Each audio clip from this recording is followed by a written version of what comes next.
Hello everyone, myself Prem Shunani and I hope you are all doing well.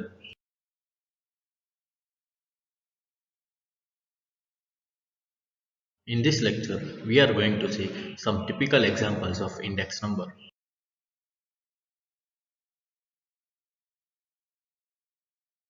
Example 21. The prices of three items A, B and C among five items have increased in the year 2015 by 90%, 120% and 70% respectively with respect to the year 2010. Whereas the prices of two items D and E have decreased by 2% and 5% respectively. Item A is 4 times important than item B and item C is 6 times important than item A. The importance of items D and E is 2.5 times the importance of item B. Compute the general price index number of the year 2015 for all the 5 items. કે તમને 5 items આપેલી છે A, B, C, D અને E અને એમાં તમને કીધું છે કે જે કાંઈ પણ પ્રાઇઝીસ છે બરાબર તે A, B and C ના ઇન્ક્રીઝ થઈ ગયા છે અને D અને E ના ડિક્રીઝ થઈ ગયા રાઈટ તમારે પહેલા ટેબલ બનાવવાનું items A, B, C, D અને E જે કાંઈ પણ આ પ્રાઇઝીસ વિશે તમને કીધું છે કે પ્રાઇઝીસ ઓફ 3 આઇટમ્સ કે 2010 ના તમે કન્સિડર કરીને 2015 માં જે કાંઈ પણ પ્રાઇઝીસ છે તે A, B અને C ના ઇન્ક્રીઝ થયા છે તો A નું કેટલું ઇન્ક્રીઝ થયું તો પહેલા આવશે 90%. ઇન્ક્રીઝડ કીધું છે 90% એટલે પહેલા 100% તમે એઝ્યુમ કરો તો એમાં 90 એડ થઈ જાય તો થઈ જાય 190 રાઈટ ઇન્ક્રીઝ કીધું છે એટલે તમારે 100 એમાં એડ કરવાના ઇન્ક્રીઝ કરવાના એવી જ રીતે આઇટમ બી નું કીધું છે ઇન્ક્રીઝડ બાય 120%. ફોર એક્ઝામ્પલ કે 2010 માં એનો પ્રાઇસ 100 હોય તો 120 ઇન્ક્રીઝ થઈ ગયા એટલે 100 પ્લસ 120 એટલે એનો આન્સર આવશે 220 એટલે એનો ઇન્ડેક્સ નંબર આવી ગયો 220. એવી જ રીતે સી માં કીધું છે કે એનું પ્રાઇસ ઇન્ક્રીઝ થઈ ગયું બાય 70%. રાઈટ 70% ઇન્ક્રીઝ થઈ ગયો 2010 માં તમે 100 પ્રાઇસ એઝ્યુમ કરો 70% ઇન્ક્રીઝ થઈ ગયું કેટલા થઈ જાય 170 રાઈટ અને એવી જ રીતે તમને કીધું છે કે ડી અને ઈ નું ડિક્રીઝ થઈ ગયું છે 2% અને 5%. તો ડી નું ડિક્રીઝ થયું 2%. તમે એઝ્યુમ 100 કરો એમાંથી 2% ડિક્રીઝ થઈ ગયું એટલે 2% ઓછા એટલે આવશે 98 અને એવી જ રીતે ઈ માં તમારે આવશે ડિક્રીઝ બાય 5% એટલે 100 માઇનસ 5 એટલે આવશે 95 રાઈટ. નેક્સ્ટ તમને કીધું છે કે item A is 4 times important than item B. Importance વિશે કીધું છે તો ઇમ્પોર્ટન્સ વિશે કીધું હોય તો એ તમે વેઇટ્સ આપેલા હોય વેઇટ્સ તમે ઇમ્પોર્ટન્સ પ્રમાણે આપતા હોય એટલે આ જે કાંઈ પણ તમને નેક્સ્ટ ડેટા તમને આપેલો છે એ વેઇટ્સ નો આપેલો છે તો હવે એને ફાઇન્ડ કરીએ આપણે વેઇટ્સ તો બધાથી પહેલા તમને કીધું છે કે item A is 4 times important than item B. Item A જે છે તે 4 times important છે કેના કરતા આઇટમ B કરતા રાઈટ તો તમે વેઇટ ઓફ આઇટમ B બરાબર એના 1 એઝ્યુમ કરો તો A નો કેટલો આવશે 4 ટાઈમ્સ કીધો છે તો 1 into 4 એટલે કેટલા આવશે 4 રાઈટ આટલું સમજાઈ ગયું કે item A is 4 times important than item B. Item B કરતા 4 ટાઈમ્સ છે તો B ને તમે 1 લ્યો વેઇટ તમે એને એઝ્યુમ કર્યું 1 એઝ્યુમ કર્યું તો એનું કેટલું આવશે 4 ટાઈમ્સ એટલે 1 into 4 એટલે 4. એ જ રીતે તમને કીધું છે કે item C is 6 times important than item A. Item C 6 times છે important કેના કરતા આઇટમ A કરતા તો આઇટમ A કેટલા છે 4 અને 6 ટાઈમ ઇમ્પોર્ટન્ટ છે એટલે 4 into 6 એટલે આવશે તમારે 24 એટલે C નો વેઇટ આવી ગયો તમારે 24 અને એવી જ રીતે તમને કીધું છે કે D અને E જે છે એ 2.5 times the importance of item B. કે B કરતા 2.5 times important છે B નું કેટલું છે 1 2.5 times એટલે 2.5 ટાઈમ્સ કીધું છે એટલે મલ્ટીપ્લાય 1 into 2.5 એટલે કેટલા આવશે બે નું 2.5 each રાઈટ એટલે તમારા W આવી ગયા પહેલા તો A નું આવી ગયું 4 ટાઈમ્સ હતું B કરતા એટલે B ને તમે એઝ્યુમ કર્યા હતા 1 પછી એવું તો C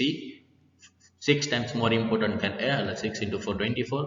અને પછી આવશે D અને E નું 2.5 2.5 times 2.5 times then b નું 1 હતું એટલે 2.5 each રાઈટ એટલે તમારે આવી ગયું I આવી ગયું અને W આવી ગયું આ બે વસ્તુ આવી ગઈ હવે તમારે ખાલી જનરલ ઇન્ડેક્સ નંબર ફાઇન્ડ કરવાનો રાઈટ તો એ તો તમને આવડે છે જનરલ ઇન્ડેક્સ નંબર તો એની ફોર્મ્યુલા I અને W બે આપી દીધા એટલે એની ઉપરથી તમારે કઈ ફોર્મ્યુલા આવશે તો sigma IW upon sigma W અને વેઇટ્સ નો ટોટલ આવી ગયો 34 અને IW તમારા I into W બે મલ્ટીપ્લાય કરવાનું 190 into 4 760 220 into 1 220 170 into 24 4080 98 into 2.5 245 અને 95 into 2.5 એટલે 237.5 એટલે એનો ટોટલ આવશે 5542.5 હવે તમારે ખાલી ફોર્મ્યુલા રાખવાનો કે જનરલ પ્રાઇસ ઇન્ડેક્સ નંબર એની formula sigma IW upon sigma W એટલે એનો આન્સર આવશે 163.01 રાઈટ એટલે તમે કહી શકો કે 63.01% પ્રાઇસમાં ઇન્ક્રીઝ થયું કરંટ યરમાં as compared to the base year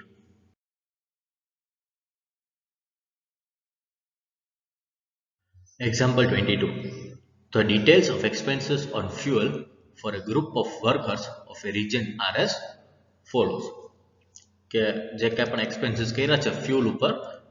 એ તમને આપેલા છે હવે ફ્યુલ્સમાં ઘણી બધી આઇટમ્સ આવે કે કોલ છે કેરોસીન વુડ અને મેચ બોક્સ અને પછી એનું તમને બેઝ યર અને કરંટ યર તમને આપી દીધું નીચે કીધું છે તમને કે prepare the index number of the group of fuel expenditure from this data પછી આ સેકન્ડ પાર્ટ છે કે if the expenditure for food clothing house rent and miscellaneous in the year 2015 are 3 2.5 4.5 and 3.25 times respectively than that of the year 2012 and if the expenditure on these groups are 42%, 15%, 10% and 12% respectively of the total expenditure then prepare the cost of living index number for the workers. આ જે second part છે એ આપણે આના પછી કરશું બધેથી પહેલા તમારે index number find કરવાનો કેનો આ ફ્યુલનો આ ઉપર ક્વેશ્ચન આપેલો બેઝ યર અને યર 2014 એટલે કરંટ યર આનું પહેલા તમારે ઇન્ડેક્સ નંબર ફાઇન્ડ કરવાનો હવે ઇન્ડેક્સ નંબર તમે કેવી રીતે ફાઇન્ડ કરશો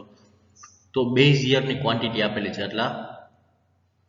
Q0 તમને આપી દીધું બેઝ યરનું પ્રાઇસ છે એટલે P0 અને યર 2014 છે અને એનું પ્રાઇસ આપી દીધું એટલે એ થઈ ગયું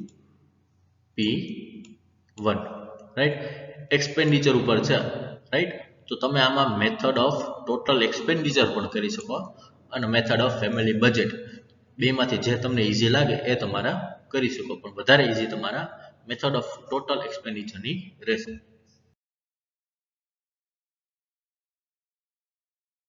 હવે મેથડ ઓફ ટોટલ એક્સપેન્ડિચર તમે કરવા જાઓ તો તમારે ખાલી મલ્ટીપ્લાય કરવાનું ક્વોન્ટિટી આપેલી છે Q0 રાઈટ અને પ્રાઇસ P0 અને P1 બેઝ યર અને કરંટ યર રાઈટ એટલે આવશે તમારા જે લાસ્ટ પેર્સની ફોર્મ્યુલા હતી તમે રાખતા મેથડ ઓફ ટોટલ એક્સપેન્ડિચરમાં એ આવશે એટલે P1 Q0 અને P0 Q0 આ તમારે ખાલી મલ્ટીપ્લાય કરવાનું આ વધારે ઈઝી રહેશે ફેમિલી બજેટમાં તમારે I ફાઇન્ડ કરવું પડશે અને એમાં તમારે ડિવિઝન ને એવું બધું કરવું પડશે અને પછી પાછું મલ્ટીપ્લાય કરવું પડે એના માટે વધારે ઈઝી મેથડ તમારા ટોટલ એક્સપેન્ડિચર રહેશે ઓલા મેથડથી તમે કરશો તો પણ આન્સર તમારે સેમ જ આવશે એટલે બધેથી પહેલા છે P1 Q0 તો P1 into Q0 આ બેને તમારા મલ્ટીપ્લાય કરવાનું 5 into 30 150 20 into 45 એટલે 900 એટલે એનો ટોટલ આવશે 1185 એવી જ રીતે P0 Q0 તો P0 અને Q0 આ બેને તમારા મલ્ટીપ્લાય કરવાનું 5 into 25 125 20 into 40 800 એવી રીતે કરશો એટલે એનો ટોટલ આવશે 1044 હવે એની ફોર્મ્યુલા રાખશો તમે sigma P1 Q0 upon sigma P0 Q0 multiply by 100 એટલે એનો તમારા છેલ્લા ફાઇનલ આન્સર આવશે 113.51 રાઈટ 113.51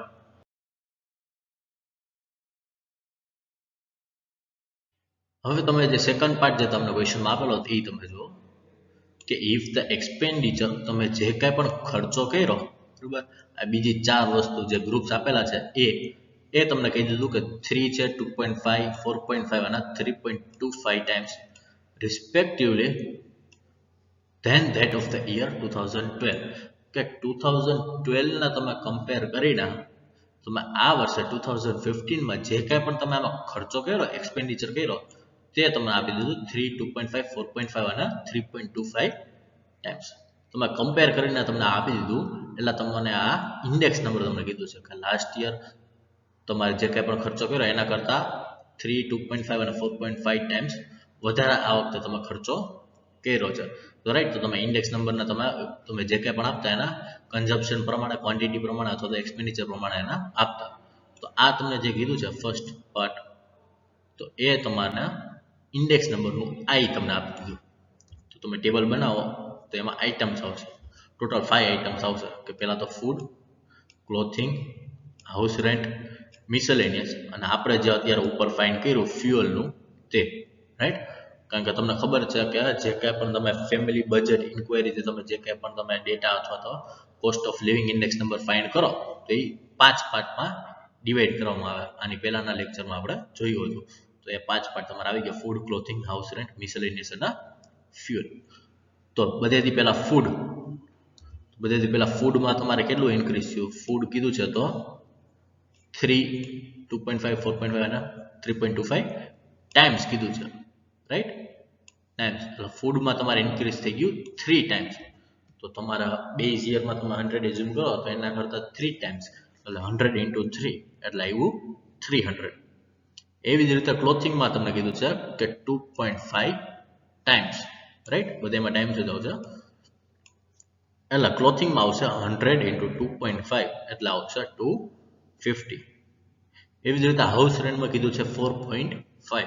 એટલે 100 into 4.5 એટલે આવશે 450 અને એવી જ રીતે મિસેલેનિયસમાં કીધું છે 3.25 ટાઈમ્સ એટલે 100 into 3.25 એટલે 325 અને ફ્યુઅલનું ઇન્ડેક્સ નંબર તમે અત્યારે આની પહેલાના સમમાં આગળ તમે કેલ્ક્યુલેટ કર્યું એ હતું 113.51 એમાં ઇન્ડેક્સ નંબર આવશે 113.51 તમે અત્યારે જે કેલ્ક્યુલેટ કર્યું ઇન્ડેક્સ નંબર તે ફ્યુઅલનો જ હતું રાઈટ હવે તમને વેઇટ્સ ફાઇન્ડ કરવાનો તો નેક્સ્ટ તમને આમાં ક્વેશ્ચન તમે વાંચો તો એમાં કીધું છે and if the expenditures on this groups are 42%, 15%, 10% and 12% respectively of the total expenditure કે તમે જે કાંઈ પણ ટોટલ એક્સપેન્ડિચર કર્યું એમાંથી આ જે લાઇનમાં જ આપેલા છે right food clothing house rent અને મિસલેનિયસ ઓન ધીસ ગ્રુપ્સ એટલે લાઇનમાં જ તમારે લેવાનું કે તમે જે કાંઈ પણ ટોટલ એક્સપેન્ડિચર કર્યું રાઈટ એમાંથી જે કાંઈ પણ તમે ફૂડમાં જે કાંઈ પણ ખર્ચો કર્યો તે 42% હતો રાઈટ એટલે આ તમને વેઇટ્સ આપી દીધા છે વેઇટેજ પ્રમાણે તમને આપી દીધું કે ટોટલ એક્સપેન્ડિચરમાં તમે જે કાંઈ પણ ફૂડમાં કર્યું ખર્ચો તે 42% હતો ટોટલમાંથી રાઈટ એટલે તમારે વેઇટ્સ આવી ગયું ફૂડનું 42 એવી જ રીતે તમને કીધું છે કે ક્લોથિંગનું 15% હતું તો ક્લોથિંગમાં આવી ગયું વેઇટ્સ 50 હાઉસ રેન્ટમાં પછી તમને કીધું છે 10% અને મિસેલેનિયસમાં કીધું છે 12 રાઈટ આટલું સમજાઈ ગયું હવે તમારા ફ્યુઅલનું ફાઇન્ડ કરવાનું ફ્યુઅલનું કેવી રીતે મળે હવે તમને આ બધાના પર્સન્ટેજ તમને આપેલા છે કેટલા પર્સન્ટેજ ટોટલમાંથી તમારા જે કાંઈ પણ ખર્ચો કર્યો એ કેટલા પર્સન્ટેજ છે તો તમને ખબર જ છે કે પર્સન્ટેજ કેટલા હોય 100 રાઈટ પર્સન્ટેજ ટોટલ 100 જ હોય એટલે એમાંથી આ બધી તમે માઇનસ કરી નાખો તો ફ્યુઅલમાં જે વધ્યું એ એનું વેઇટેજ કે ફ્યુઅલમાં તમે ટોટલ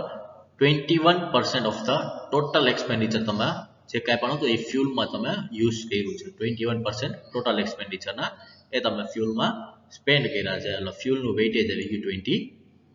100માંથી માઇનસ કરવાના એટલે આવી ગયું 21 હવે તમને આવડે જ છે કે આઈ આવી ગયું અને ડબલ્યુ આવી ગયું એટલે આઈ ડબલ્યુ નેક્સ્ટ કોલમ તમારે ફાઇન્ડ કરવાના આઈ ઇન્ટુ ડબલ્યુ એટલે 300 into 42 12,600 એ જ રીતે તમારે બીજા બધા મલ્ટીપ્લાય કરવાના એટલે એનો આન્સર આવશે 27,133.71 અને તમારે બધી વસ્તુનો તમે ફાઇન્ડ કરો છો એટલે cost of living index number 5 groups છે ને રાઈટ 5 ગ્રુપ્સ ઉપરથી તમે cost of living index number find કરો કોસ્ટ ઓફ લિવિંગ ઇન્ડેક્સ નંબરની ફોર્મ્યુલા સિગ્મા IW પર સિગ્મા W એટલે એનો આન્સર આવ્યો 271.34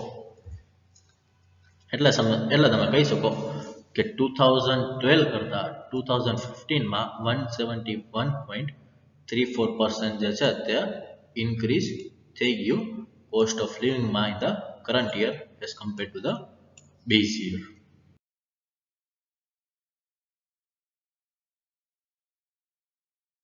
Next is example 23.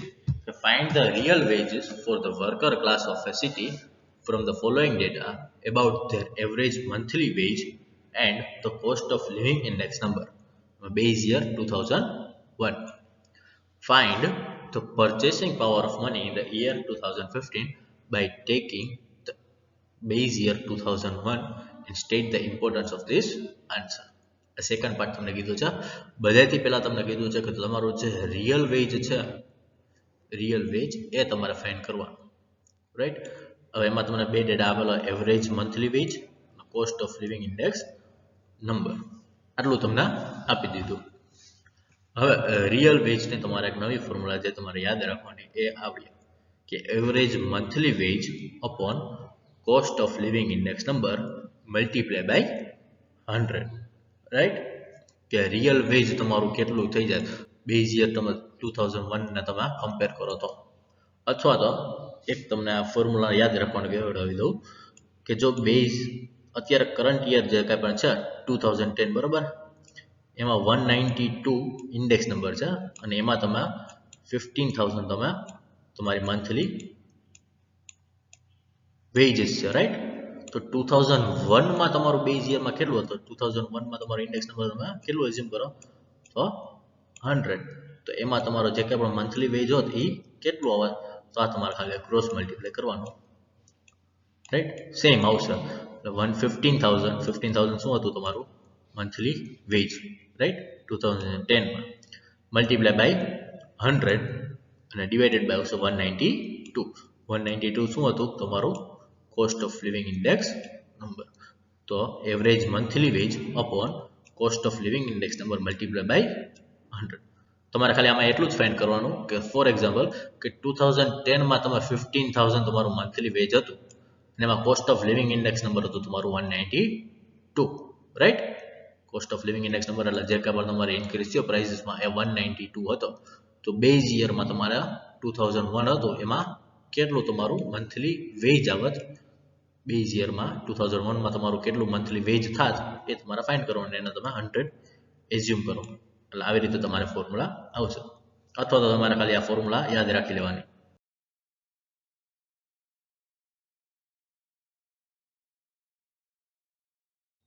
હા તમે ફોર્મ્યુલા રાખીને ફાઇન્ડ કરો તો એવરેજ મંથલી વેજ 15,000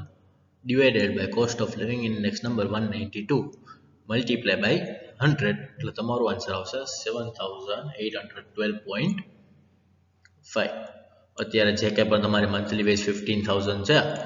એમાં આટલું તમારે cost of living index number ભાવમાં આટલો ઇન્ક્રીઝ થઈ ગયો તો 2001માં બરાબર તમારું આ જે રિયલ વેજ છે સોરી મંથલી વેજ છે એ તમારું કેટલું હતું અત્યારે 15,000 છે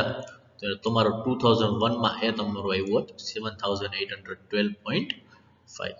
અત્યારે જે કાંઈ પણ 15,000 છે આના 2001 સાથે કમ્પેર કરો તો એનો અત્યારે ભાવ 7,812.5 હોય.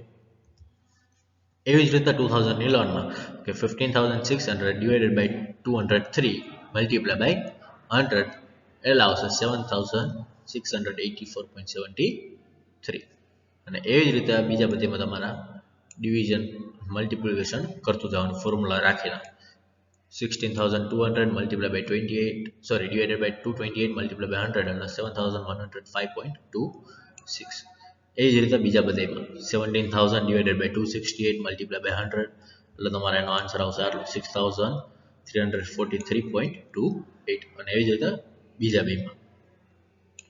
રાઈટ. આ તમારું આવી ગયું રિયલ વેજ. રિયલ વેજ એટલે 2001માં તમારું જે કંઈ પણ વેજ હોત એ કેટલું હતું એ તમે ફાઇન્ડ કર્યું.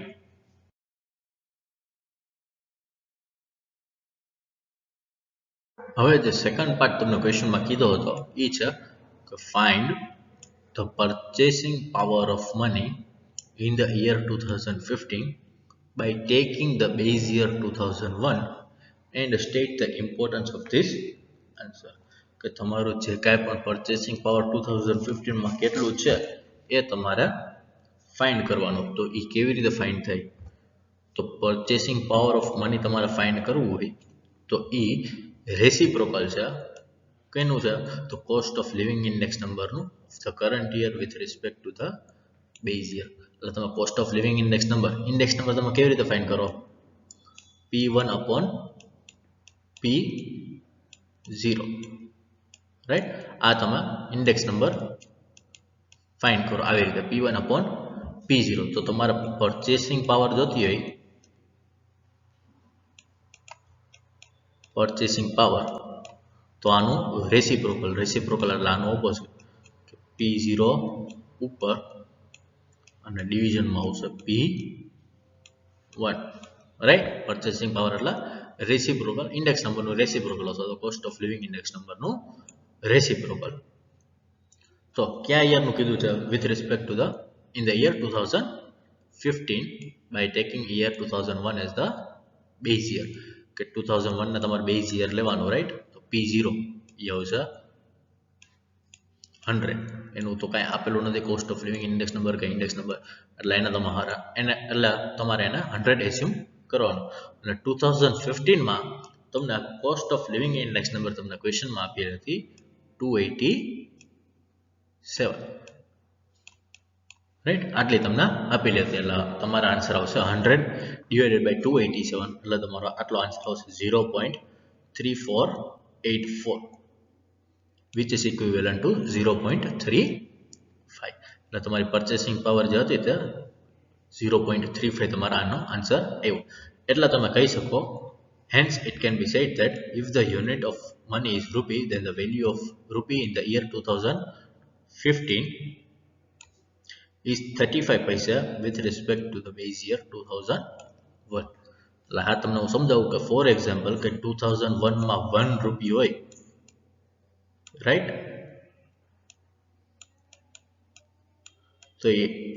1 રૂપિયાની વેલ્યુ જે કાંઈ પણ 2015માં આવત એ 0.35 થઈ જાય. 1 રૂપિયાની વેલ્યુ ઘટીને 0.35 થઈ જાય છે. આવું તમને એક્સપ્લેન કર્યું છે કે 1 રૂપિયાની વેલ્યુ તમારા જે 2001માં હતી એ 2015માં એની વેલ્યુ 0.35 થઈ જાય છે. ઇક્વિવેલન્ટ તમે લીધું.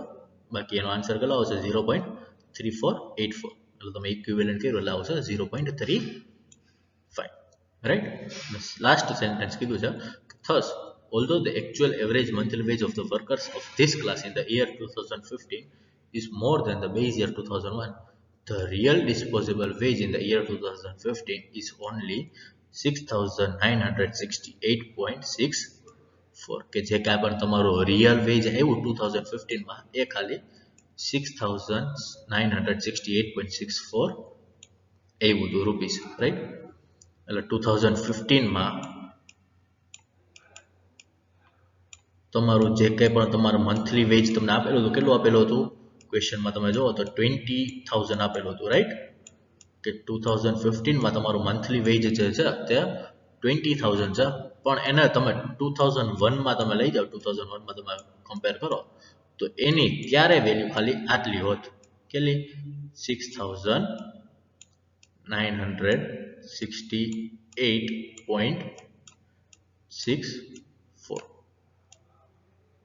જે કે પણ તમારા મંથલી વેજ જે છે તે 20,000 છે, રાઈટ? એની વેલ્યુ 2001માં 6,968.64 હોય.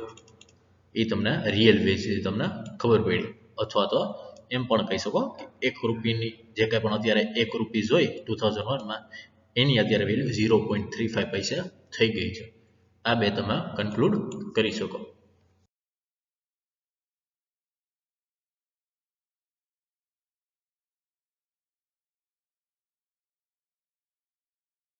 અત્યારે તમે જે 3 ટિપિકલ એક્ઝામ્પલ્સ કર્યા એના જેવા જ બીજા સમ્સ તમારે ટેક્સ્ટ બુક્સમાં એક્સરસાઇઝ 1માં આપેલા છે, જે તમારે સોલ્વ કરવાના છે.